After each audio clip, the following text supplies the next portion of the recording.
তারাও বলেছিলেন যে এই পাকিস্তানের মধ্যস্থতায় আমরা আর কোনো রকম আলোচনা করব না। আর এরকম একটি সময়ে ইরানে আসিম মুনির তারা চাইছে একটা আবার নতুন করে কিছু করার। এইভাবে জবরদস্তি আর বুলিং হ্যাটা করে হেও করে ইরানকে বশে আনা যাবে না। সেই ইরানকে আসিম মুনির, যে ডোনাল্ড ট্রাম্পের ওয়ান অ্যান্ড অনলি দালাল হিসেবে দেখা হয়, সে গিয়ে প্রস্তাব দিয়ে আসছে। বুঝতে পারছেন কেমন ডবল গেম?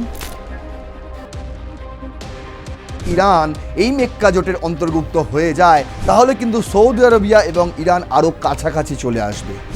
বুঝতে পারছেন এতে কার লাভ হবে? যেদিন এই যুদ্ধ শেষ হবে এই মধ্যপ্রাচ্যে আরো অনেক বেশি জোর বেড়ে যাবে ইরানে।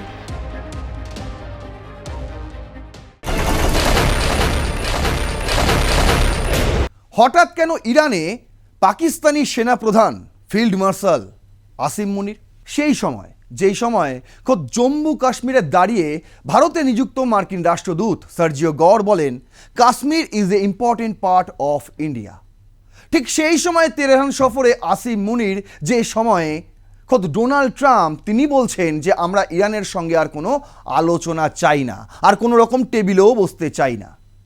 ঠিক যেই সময়ে ডোনাল্ড ট্রাম্প মধ্যস্থতাকারীর তালিকা থেকে পাকিস্তানের নামটাই বাদ দিয়ে দিয়েছেন, ঠিক যে সময়ে সদ্য একটা আইন পাশ হয়েছে পাকিস্তানে, যে আইন মারফত সিডিএফ হিসেবে এই মুহূর্তে পাকিস্তানের হোতা হয়ে গেছেন, সর্বা হয়ে গেছেন আসিম মুনির। সেখানে প্রধানমন্ত্রীর যে পদ শেহবাজ শরীফ, তিনি একটা অ্যাক্টিং প্রাইম মিনিস্টার বলা যেতে পারে। এতগুলো পট পরিবর্তন ঘটে গেছে, আর সেরকম সময়ে দাঁড়িয়ে তেহরানে গেছেন আসিম মুনির। ভেবে দেখুন, এই সফরের আগেই কিন্তু আসিম মুনির, শেহবাজ শরীফরা তেহরানকে রিকোয়েস্ট করেছিল যে আসুন আরও একবার ইসলামাবাদে, আরও একবার একটা মৌস্বাক্ষর করা হোক, আরও একবার একটা নাটক গোটা বিশ্বকে দেখানো হোক। তেহরান রাজি হয়নি। তারা মানে আসিম মুনির যে তেহরানে যাবেন সেটাও তারা মেনে নিতে পারেননি, কারণ তারাও বলেছিলেন যে এই পাকিস্তানের মধ্যস্থতায় আমরা আর কোনো রকম আলোচনা করব না। আর এরকম একটি সময়ে ইরানে আসিম মুনির কি করলেন, কি কারণে গেলেন, কি জন্য, এবং সেখান থেকে ফিরে এসে কি নির্যাস তিনি দিতে পারলেন, সমস্ত বিষয়টাই আজকের এই এপিসোডে আপনাদের সামনে তুলে ধরবো। চলুন শুরু করছি রণক্ষেত্র। আপনাদের সঙ্গে রয়েছে আমি নারায়ণ। আজ আমাদের headline, Trump's game plan is backfiring. কেন বলছি এই কথাটা? তার পেছনে অনেক কারণ রয়েছে। দেখুন, প্রথমত আপনারা যেটা জানেন যে তেহরানে গিয়েছিলেন আসিম মুনির অনেক দিন বাদে। যে সময় তিনি গেলেন সেই সময়ে পাকিস্তানকে মধ্যস্থতাকারীর তালিকা থেকেই ডোনাল্ড ট্রাম্প বাদ দিয়ে দিয়েছিলেন। আপনাদের আমি দেখিয়েছিলাম রণক্ষেত্রের একটি এপিসোডে। ঠিক সেই সময় তেহরানে আসিম মুনির গেলেন কি করতে? কারণ কি? ইন্ডিয়া টুডে হেডলাইন করছে যে Asim Munir meets Iran leaders to push deescalation and Hormuz reopening. প্রথমত, যে যুদ্ধ চলছে, মানে এখন সেরকম যুদ্ধ চলছে না, বোমা পড়ছে না, কিন্তু উত্তেজনা রয়েছে, একদম কূটনৈতিক মহলে উত্তেজনা রয়েছে। সেই উত্তেজনা কমানোটা হচ্ছে মেন প্রধান লক্ষ্য, আর তার চেয়েও প্রধান লক্ষ্য হচ্ছে হরমুজ প্রণালী খুলে দেওয়া। ইরান বলছে আমরা খুলবো না, আর মার্কিন যুক্তরাষ্ট্রের প্রেসিডেন্ট ডোনাল্ড ট্রাম্প তারাও বলছে আমরা নতুন করে আবার ব্লকেট করে দিলাম। ততক্ষণ পর্যন্ত ব্লকেট থাকবে যতক্ষণ পর্যন্ত ইরান না এই হরমুজ প্রণালী খোলে। কিন্তু ইরান কি বলছে দেখুন। প্রথমত আমি নজর রাখি যে পাকিস্তান আর্মি চিফ আসিম মুনির কার সঙ্গে তিনি সাক্ষাৎকার করেছেন, এটা হচ্ছে সবচেয়ে বড় বিষয়। কার সঙ্গে করেছেন এখানে দেখাচ্ছে, এক লাইনে লিখেছে top leadership in Tehran to discuss de-escalation and reopening the Strait of Hormuz. The visit underlined Islamabad bid to revive stalled US-Iran diplomacy and sanctions and oil disruption deepen original strain. এখন Iran মধ্যপ্রাচ্য যুদ্ধ যে জায়গায় দাঁড়িয়ে রয়েছে সেটা হলো গিয়ে আপনি বলতে পারেন যে নতুন করে বোমা টোমা পড়ছে না ঠিকই, কিন্তু হরমুজ প্রণালী দিয়ে কেউ যেতে পারছে না। বিশেষ করে ইরানের যে উপকূলবর্তী এলাকা সেটা ব্যবহার করে কেউ যেতে পারছে না কোনো জাহাজ। কয়েকজন যাওয়ার চেষ্টা করেছিল, তাদেরকে দেখিয়ে দিয়েছে ইরান তাদের ক্ষমতা। আর অন্যদিকে ওমানের দিক দিয়ে যারা যাচ্ছে, ওমানের উপকূল যারা ব্যবহার করছে, তাদেরকে আবার হুঁশিয়ারি দিয়েছিলেন ডোনাল্ড ট্রাম্প খোদ নিজেই, বলছে আমাদের জায়গা কোথায়। তার পরবর্তীতে ডোনাল্ড ট্রাম্প আসলেন একদিন সোশ্যাল মিডিয়া, তার যে সোশ্যাল ট্রুথ, সেখানে একটি ছবি পোস্ট করে দিয়ে, হরমুজ প্রণালীর ছবি পোস্ট করে দিয়ে লাল করে মার্কিং করে দেখিয়ে দিলেন যে এই জায়গাটা এবার থেকে আমেরিকার। বুঝতে পারা গেল?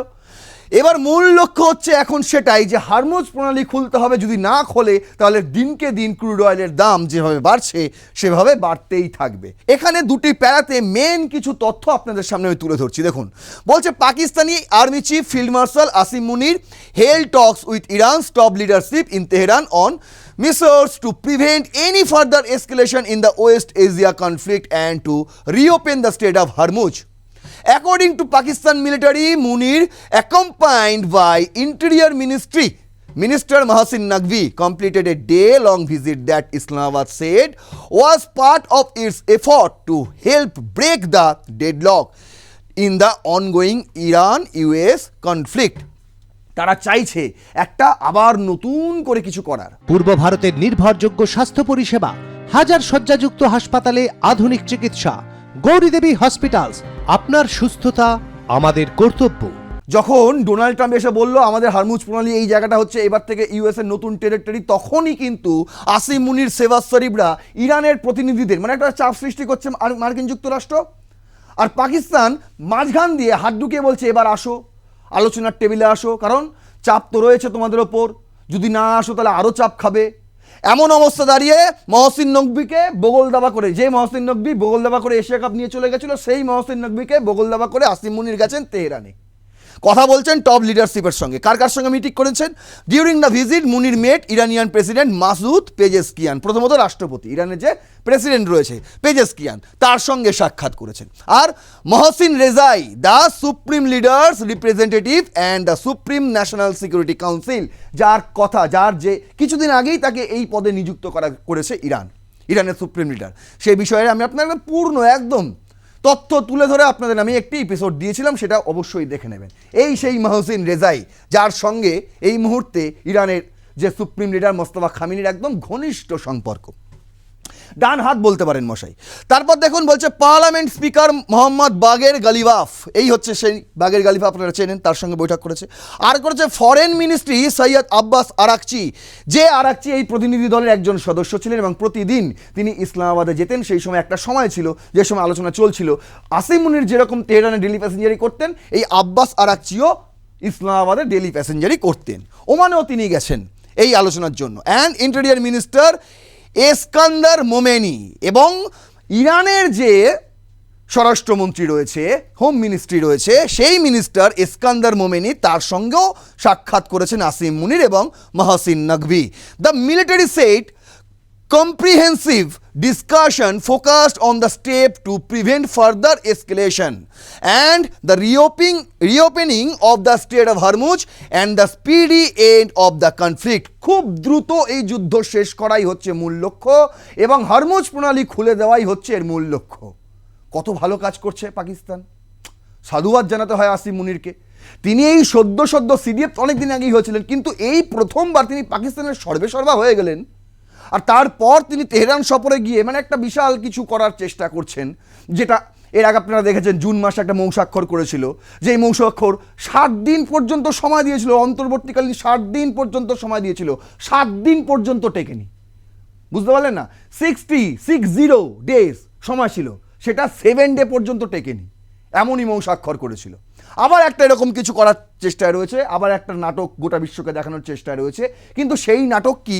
এই নাটক কি আসিম মুনির এবং শেহবাজ শরীফ কিংবা ইসলামাবাদ কিংবা পাঞ্জাব সেখান থেকে রচিত হয়েছে? আজ্ঞে না, এই নতুন নাটকের রচয়িতা খোদ ডোনাল্ড ট্রাম্প। কেন বলছি? দেখুন, যে ডোনাল্ড ট্রাম্প প্রথমে, আগে এইটা দেখাই, দুটোই রয়টার্সের এই আর্টিকেলটা দেখাই, গত 18ই আগস্ট ডোনাল্ড ট্রাম্প বলেছিলেন, says no talks are taking place with Iran and none are schedule. কোনো রকম আমাদের আলোচনা আর করার দরকার নেই, না কোনো রকম কোনো শিডিউল আমাদের দেওয়ার দরকার আছে।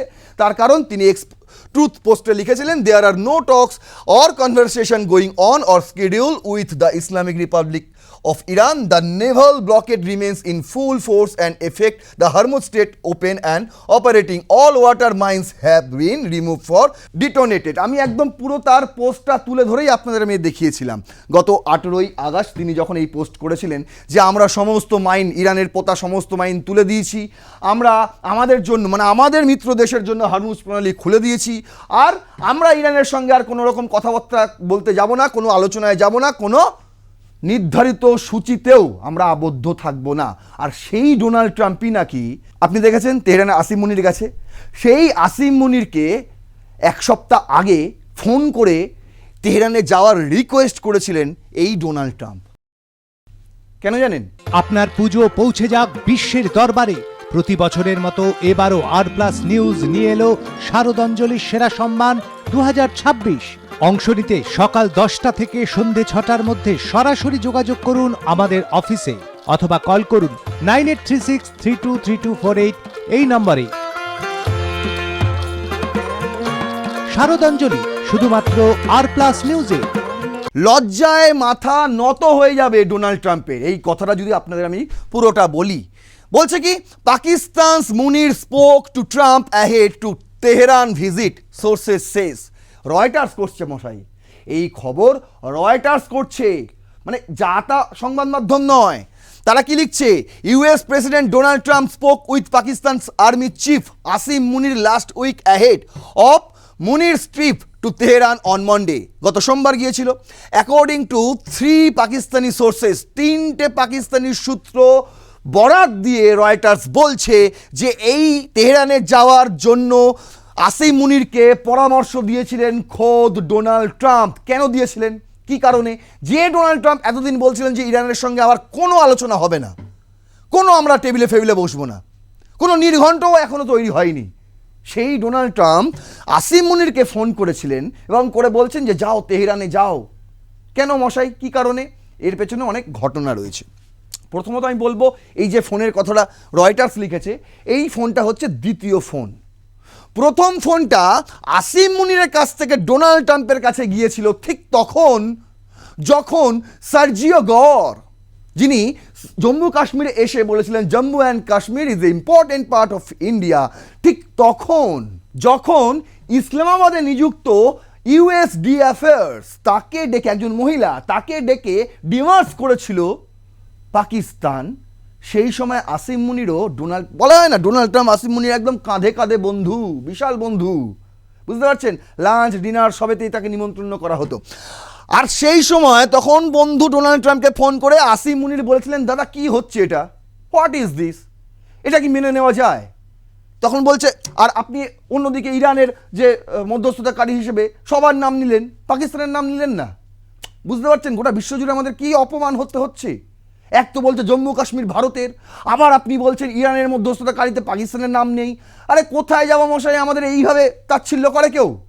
তখন ডোনাল্ড ট্রাম্প একটা পরামর্শ দিয়েছিল, ঠিক আছে কোনো ব্যাপার না, আমি ড্যামেজ কন্ট্রোল করার চেষ্টা করছি, আচ্ছা ঠিক আছে তুমি চলে এসো, আবার কখনো হোয়াইট হাউসে তোমাকে আবার একটা চিকেন কিছু একটা খাইয়ে দেবো। বুঝতে পেরেছেন? পরবর্তীকালে ফোন এসে বলে যে দেখুন আসিম মুনির, দেখো একটা ভালো প্রস্তাব আছে আমার কাছে। কি? এত কিছু তো করলাম, অনেক রকম চাপ দিলাম, ইরান তো কিছুতেই মাথা নত করছে না, যাও দেখি আরও একবার তেহরানে দেখো না, কিছু যদি করতে পারো, আবার যদি আলোচনার টেবিলে তাদেরকে নিয়ে আসা যায়, একটু চেষ্টা করে দেখো। বুঝতে পেরেছেন গল্পটা ঠিক এই রকম। এইবার বলা হচ্ছে যে with one saying the main US request was to use Pakistan's influence to bring Iran back to negotiations. আর এই প্রস্তাব পাওয়ার পরেই আসিম মুনির আবার তার বুক ফুলে যায় এবং বলে ঠিক আছে তাহলে ঠিক আছে, কোনো ব্যাপার না, আমি যাবো তেহরানে, গিয়ে সেখানে তাদেরকে মানানোর চেষ্টা করব। বুঝতে পারছেন? এতদিন ধরে যেটা করেছে ইউএসের দালালি, এখনও তাই করে যাচ্ছে।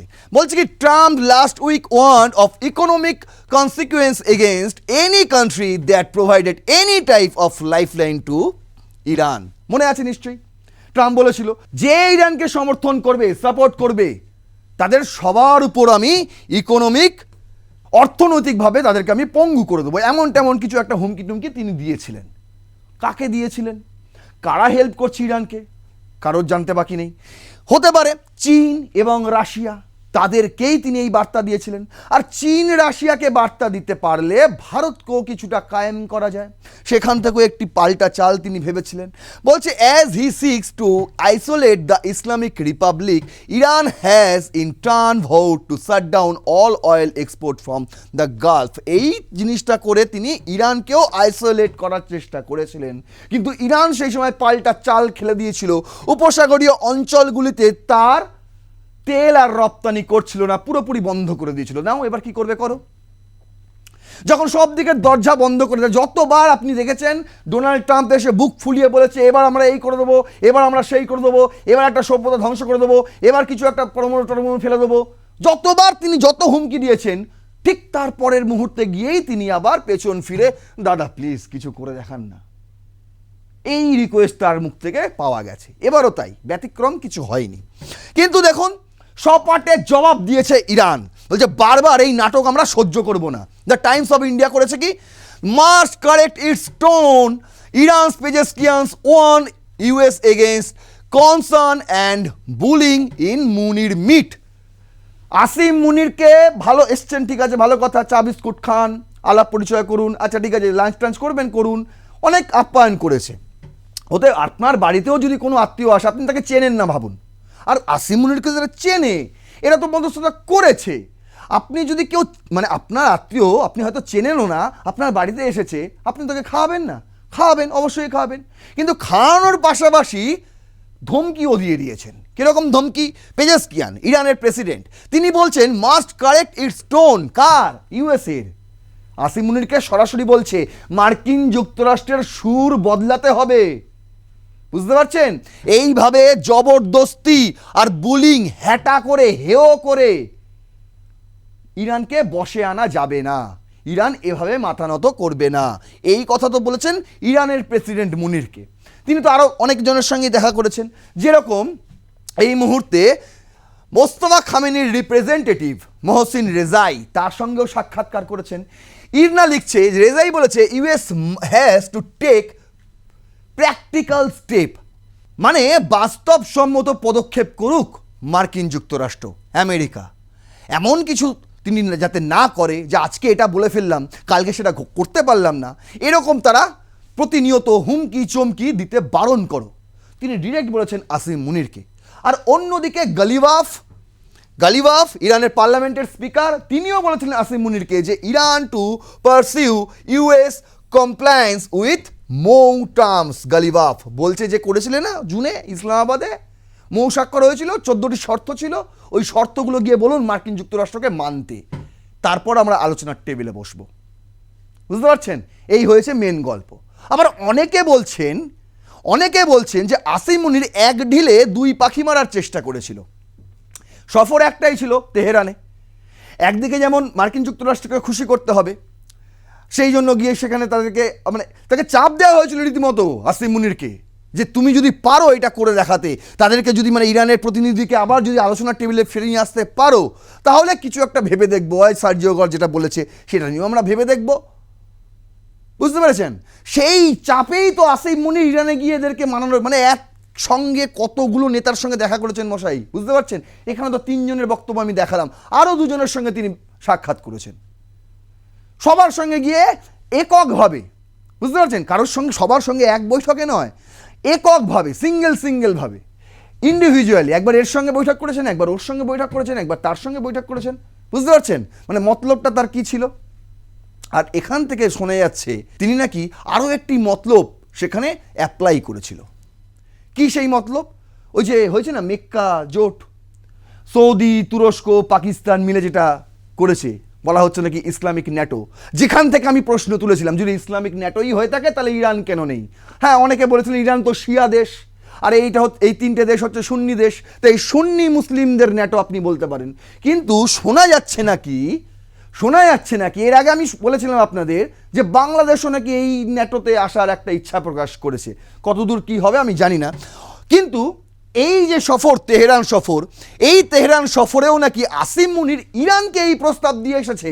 ভেবে দেখুন যে ইসলামিক ন্যাটো আপনারা বলছেন, যেই মেক্কা জোটকে ডোনাল্ড ট্রাম্প নিজে মনে করে যেটা ইরানের বিরুদ্ধে, সেই ইরানকে আসিম মুনির, যে ডোনাল্ড ট্রাম্পের ওয়ান অ্যান্ড অনলি দালাল হিসেবে দেখা হয়, সে গিয়ে প্রস্তাব দিয়ে আসছে। বুঝতে পারছেন কেমন ডবল খেম?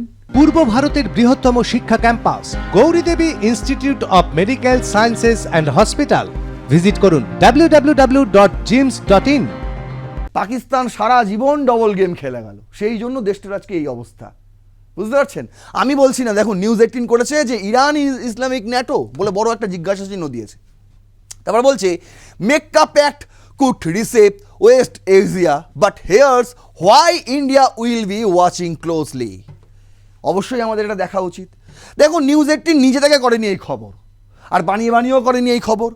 তারা বলছে যে defence alliance that was being viewed as a new strategic grouping of Saudi Arabia, Turkey and Pakistan could be headed for a dramatic twist.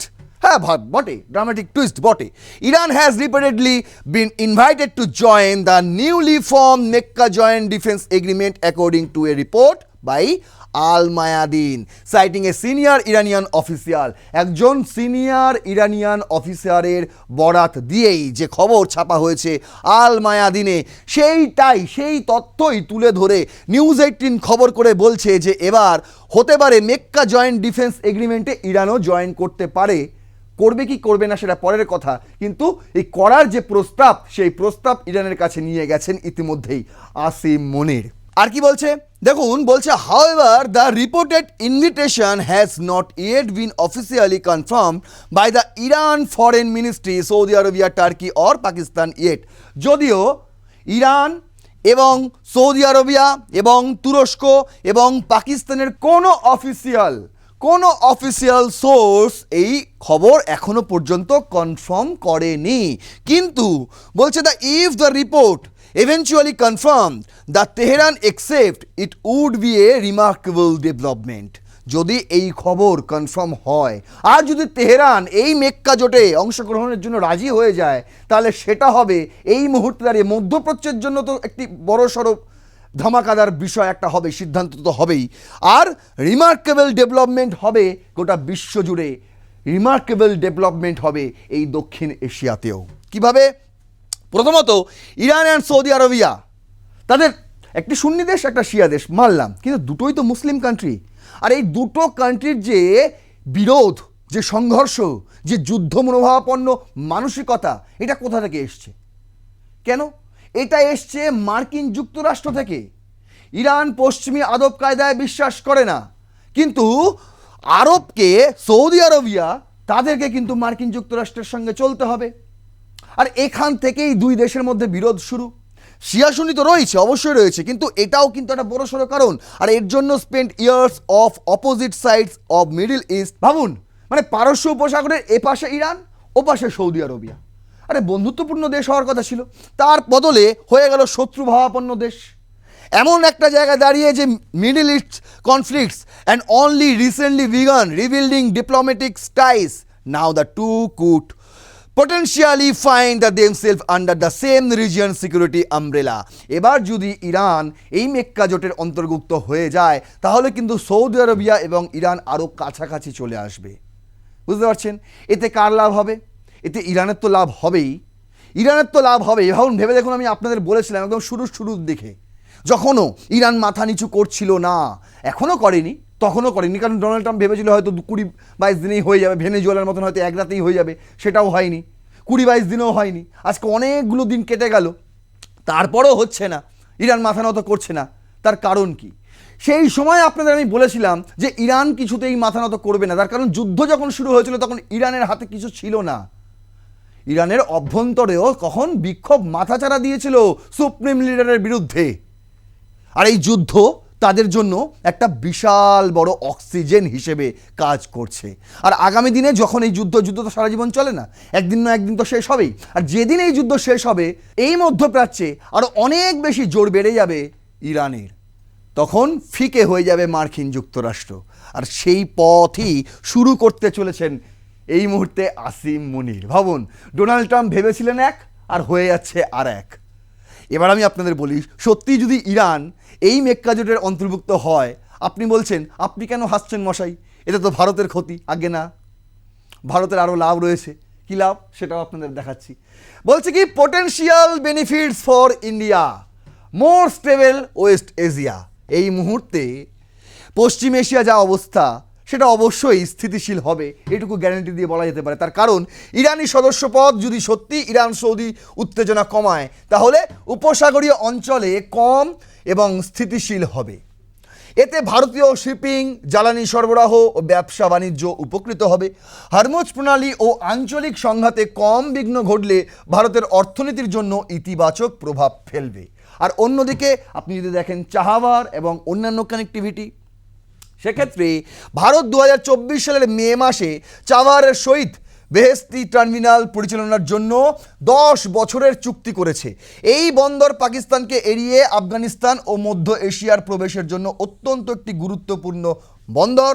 অন্যদিকে ইরান যদি কম বিচ্ছিন্ন ও আঞ্চলিকভাবে আরও সংযুক্ত হয় তাহলে international north south transport corridor, যাকে INSTC বলা হয়, তার মতো যে প্রকল্প ভারত এগিয়ে নিয়ে যাচ্ছে সেই প্রকল্পে আরও সুবিধা ভারত পেতে পারে। যদিও মার্কিন নিষেধাজ্ঞা ও অবকাঠামো সমস্যা বড় বাধা হিসেবে থেকে যাবে, কিন্তু মার্কিন নিষেধাজ্ঞা উপেক্ষা করা যাবে। তার কারণ সেই সময় ইরান একা ছিল, আর এই সময় ইরানের পাশে থাকবে সৌদি আরবিয়া, আর সৌদি আরবের সঙ্গেও ভারতের সম্পর্ক ভালো। আপনি বলবেন তুরস্কর সঙ্গে তো ভালো নয়, পাকিস্তানের সঙ্গে তো ভালো নয়, তাতে কোনো যায় আসে না, তারা মধ্যপ্রাচ্যে থাকে না, এটা আপনাকে বুঝতে হবে। এবার দেখুন ব্যালেন্সড রিলেশনশিপ। ভারত ইতিমধ্যেই রিয়াদ, তাদের থেকে সৌদি আরবের থেকে জ্বালানি, তাদের সঙ্গে বিনিয়োগ, ব্যবসা বাণিজ্য করে। লক্ষাধিক ভারতীয় কর্মী সেখানে রয়েছে। 2025 সালে সম্প্রসারিত স্ট্র্যাটেজিক পার্টনারশিপ কাউন্সিলও হয়েছে এবং তেহরান, ইরান তার সঙ্গে সংযোগের শক্তিশালী সম্পর্ক বজায় রেখে চলেছে। এখনো পর্যন্ত ভারত তাকে কোনো এক পক্ষ বেছে নিতে হয় না। একমাত্র ভারত হয়তো দক্ষিণ এশিয়ায় এমন একটা দেশ যাদের সঙ্গে ইরানেরও খুব ভালো সম্পর্ক এবং সৌদি আরবেরও খুব ভালো সম্পর্ক। আর সৌদি আরব আর ইরান যদি একটা জায়গায় চলে আসে তাহলে ভারতেরই কূটনৈতিক লাভ অনেক বেশি, পাকিস্তান অনেক পেছনে। বলছে দুই দেশের মধ্যে উত্তেজনা হ্রাস ভারতের স্বার্থ রক্ষা করে, কোনো ব্লকেই যোগ দিতে বাধ্য করে না। তারপরেও আমরা কিন্তু যে ফায়দা তোলার সেই ফায়দা আমরা তুলে নিতে পারবো। হোক, আমি চাই আসিম মুনিরের এই প্রস্তাব মেনে ইরান এই ইসলামিক ন্যাটোতে যোগদান করুক, তাহলে সাপও মরবে আর লাঠিও ভাঙবে না। আশা করি বোঝাতে পারলাম কি বোঝাতে চাইছি। যদি মনে হয় এই ভিডিওটি ইনফরমেটিভ তাহলে অবশ্যই শেয়ার করবেন, আরও 5 জনকে দেখার সুযোগ করে দেবেন। যারা এই সমস্ত বিষয়ে যাদের মধ্যে বেশি কৌতূহল তাদের কাছে অবশ্যই শেয়ার করবেন। আপনার মূল্যবান বক্তব্য কমেন্ট বক্সে লিখবেন, লাইক করবেন, ভিডিওটি সাবস্ক্রাইব করবেন। আর প্লাস নিউজ 24/7 দেখতে থাকুন রণক্ষেত্র। জয় হিন্দ, বন্দে মাতরম।